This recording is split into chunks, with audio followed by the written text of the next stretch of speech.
everybody. Hope you're well. This is Amie reads Skwiat with a Note from Mom podcast.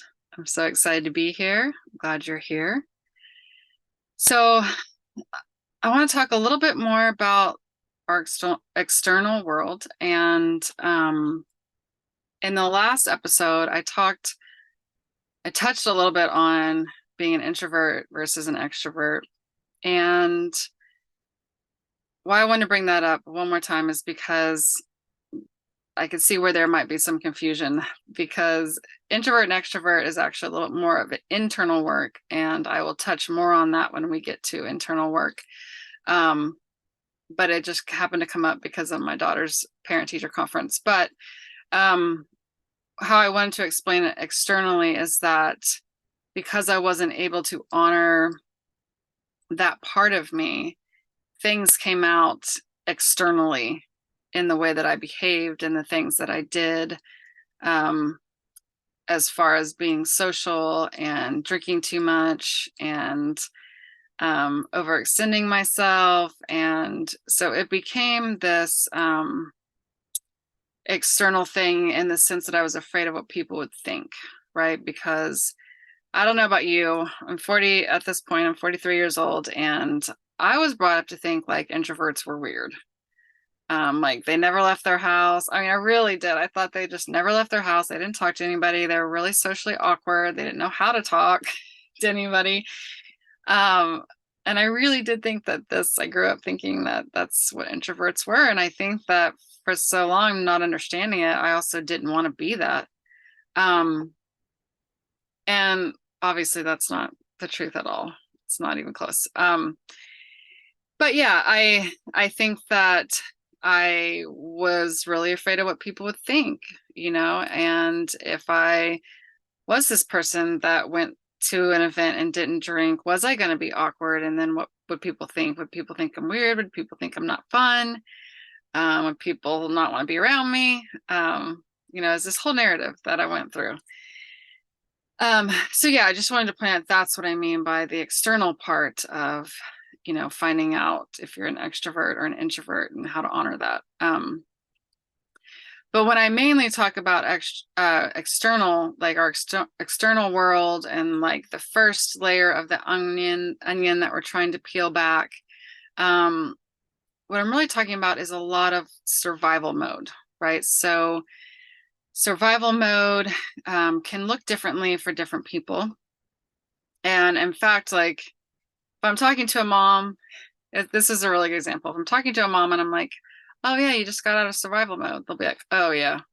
Or you're in survival mode. Yep, I am. Right. So like as a mom, you automatically know, like there's a period when you first have a baby and it's just pure survival, right? Like, how are you going to eat? How's this baby going to eat? Keeping this baby alive. Are you alive? Like sleep and sleep deprivation, all this stuff, right? So you're very focused on this survival, right?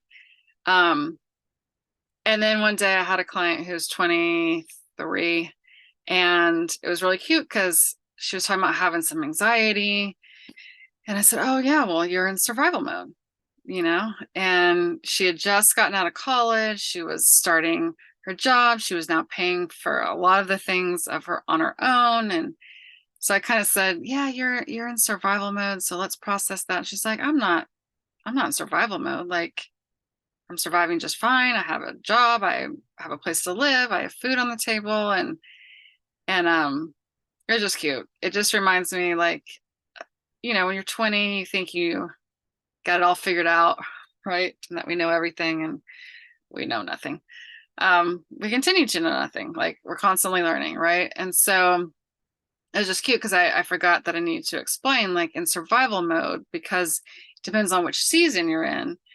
As a 20-something, when you're first starting out, that is survival. Even though you have a job that's bringing you money, you're still in this mode of, I have to provide for myself. I have to find a place to live. I have to take care of the means to do that. I have to pay for, clothes that go on my back, a phone, insurance, So survival can be at different periods. It can look different for many people. And when survival mode happens, what I want you to understand is it causes a lot of anxiety. Causes a lot of anxiety.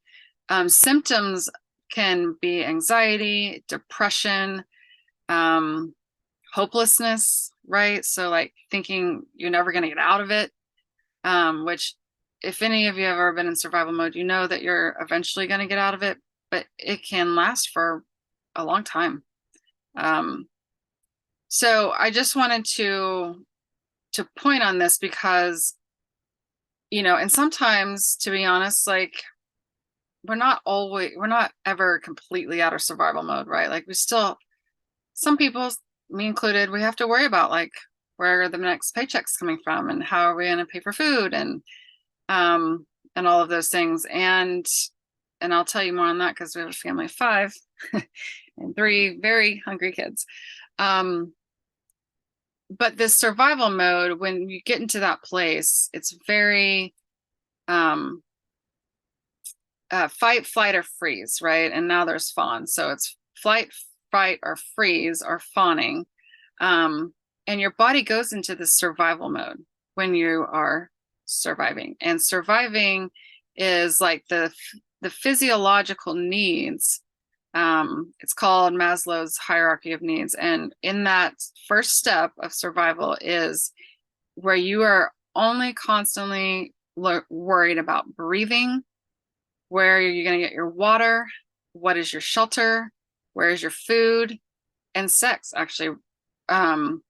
Reproduction is a very big part because it's a part of survival. And so in this mode, that's what you're really concentrating on. And that's kind of what happens when you first get into adulthood and it's your early 20s and you're like seriously, it's like, who am I going to spend the rest of my life with? Is this my partner for life? And so you're very much trying to figure that out.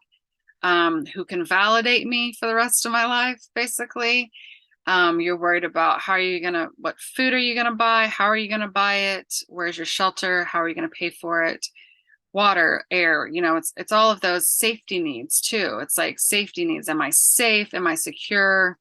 Right. And when you're worrying about all of these things, it can cause a lot of anxiety, like, oh my gosh, where is the next paycheck going to come from? Or how am I going to pay for this? Or am I ever going to find that partner that's going to understand me ever? You know, do I feel safe? And so when these things are something that is at the top of your mind, like the forefront of your brain, you know, it is very, very hard to take a moment and think, oh, maybe I should meditate, right? Or maybe I should go internal and figure this out. And I just want to say that it's so very hard. There are some people that can change their mindset very quickly. I am not one of those people. So when I was in survival mode, I had just moved into my own place. And this is well after some years after college. And I'll explain those years another time. But I am now in this survival mode of, I've got my own place. I've got a job that I have to keep. I'm paying for everything myself, right? And so it caused so much anxiety, I couldn't sleep. And then I would have days where I was so depressed because I was like very sad and grieving the past decisions that I had made, the things that I have done. So there were days where I couldn't get out of bed, right? And so it's one of those kind of like hopeless feelings, like you're pretty heavy. Like, is this, what am I doing? Right. And in this mode, I firmly believe when a lot of addictions happen, because I wanted to escape, right? My drinking a lot of the times was a byproduct of feeling very depressed and anxious, very, depression. What they say about depression and what I understand too from helping people and my own experience, depression is very much about the past, right? So we're trying to forget the past, we're trying to forgive, we're trying to work past it, we're trying to close the chapter, but we're also grieving the past, the decisions that we made, the way we acted, the things we said, the people we let go of. it brings on a lot of depression symptoms. And then like you're in this place where you're worried about your future, like all these things I just mentioned, and that brings on this anxiety, because anxiety is about the future, the unknown, the fear of the unknown, right? So I was very much in this place of fear of the unknown, but still sad and grieving my past, right? Like it was a mess. And I became very dependent on alcohol to escape and forget and avoid. A lot of it, when there's substance abuse involved, it is very much about avoidance and escape. And that's exactly what I did. And so I guess I want to normalize this place of survival and survival mode, because when I did this, I was not one of those people that got out of college, got a job, found their life partner, got married, started having kids, bought the house, all of those things. I was not that. And I thought I was behind schedule. I thought I was doing things wrong. I thought, what's wrong with me, right? So that was another part of the whole drinking thing, right? Is I just felt like I wasn't worth it, or I wasn't good enough, or I was doing it all wrong. And I just want to reiterate, there's no timeline to life, right? All of my friends, I watched this is when Facebook became a big deal. So I was watching all of my friends do all of these things beautifully laid out for them, right? And I was sitting here like drunk because I couldn't figure out which way to go and what to do and what I needed and what I wanted. I had no idea. So in this survival mode, I really had to, first of all, look at what was causing me to want to escape. What was causing me to want to forget, right? And so when I was doing that, I just remember some people, when you're external and you're in survival mode, it's very much about the outside. So I remember a friend saying, well, like, what do you feel? Go with how you feel. And I just remember being like, what the hell are you talking about? It's not about a feeling. It's just what makes sense in my head, right? Like finding a job and being secure. And, and I was not in touch with my body at all. That's how much I wanted to escape, because I didn't want to listen to the internal part of me anymore. It was scary. The internal part of me was very scary. And I didn't want to face those things. And I didn't want to relive the past and work through them. I didn't want to have to think about the future and work through who I am and find out who I am. I didn't want to do the work. I just wanted it to be. And what I found out is you can't go internally and while you're in this external survival mode. You just can't. I remember someone saying, oh, meditate. I'm like, okay. I could not meditate to save my life. Not when you're in survival mode. And I'm telling you, there are some people out there that can do it, and praise them, but I could not do it. And a lot of people I know can't do it. When you are worried about how you're going to pay for things and if you're going to be able to live, you're not going to be able to, it's going to be very hard to sit there and be like, okay, let me take 20 minutes to meditate and clear my mind. So yeah, I just want you to know, I love meditation now. It changed my life, but in that moment, it was damn near impossible. And that's okay. So I just want to reiterate, when you're in an external phase of your life and you're worried about survival and you're still trying to figure that out, it is okay that you cannot go internal and listen to your body and deal with internal childhood traumas, right? Or your inner child wounds, or meditate, or any of that. And that's okay. It's okay. Because that's the important part of working through these external things. And I'm going to talk some more about that. But for right now, I just want to say, recognize when you're in the survival mode and you're just trying to survive, and understand that you just need to go back to the basics. It's just like in motherhood. When you have a baby, you go back to the basics. Okay. You're not worried about how pretty your hair looks and if you've got your nails done and how perfect your house looks and is it clean. You don't you just don't worry about where you belong, what your purpose is. You worry about surviving, breathing, taking care of this baby that needs to breathe, taking care of this baby that needs to breathe. It's or eat. It's the same thing. It's the same type of survival mode. And you've got to just go back to the basics. Okay. So I'm just saying that when you're in your early 20s and you start to adult and it's scary and you go into the survival mode, just remember the basics and go back to that. Okay. So basics. Sex and reproduction is one of them. So find someone you can connect with if you can. If you can't, connect with yourself, right? And that's okay.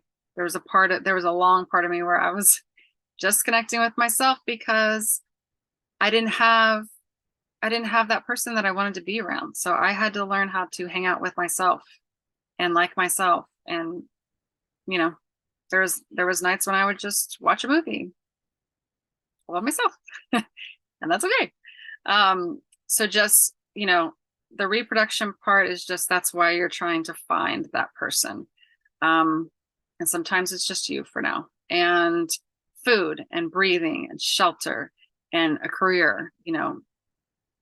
Sometimes, you know, we get into this career. I remember being in this career that I hated in my early 20s. And it's like, I was just having to survive. I just needed the money to survive, right? And that's okay. It wasn't forever. So just when you are in that place, recognize it for what it is, go back to the basics, and then start over. And when you can start over, you can start to think about things that we're going to talk about later on, which is, what do you want your career to be? What do you want it to look like? Right? Who actually do you want to spend the rest of your life with? Right? So just remember that the early 20s, it's also about informational gathering.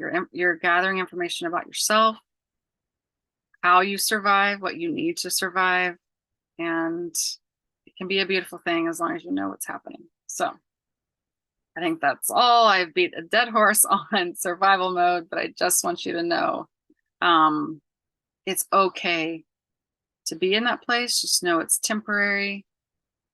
Most of the time, it's temporary. I pray that's temporary for you. And it's okay that you can't go internal and find your bigger purpose when you're just trying to figure out how to survive in the outside world. So, okay. I think that's it for now. Thank you for being here. To my children, I love you more than the sun rises. Bye for now.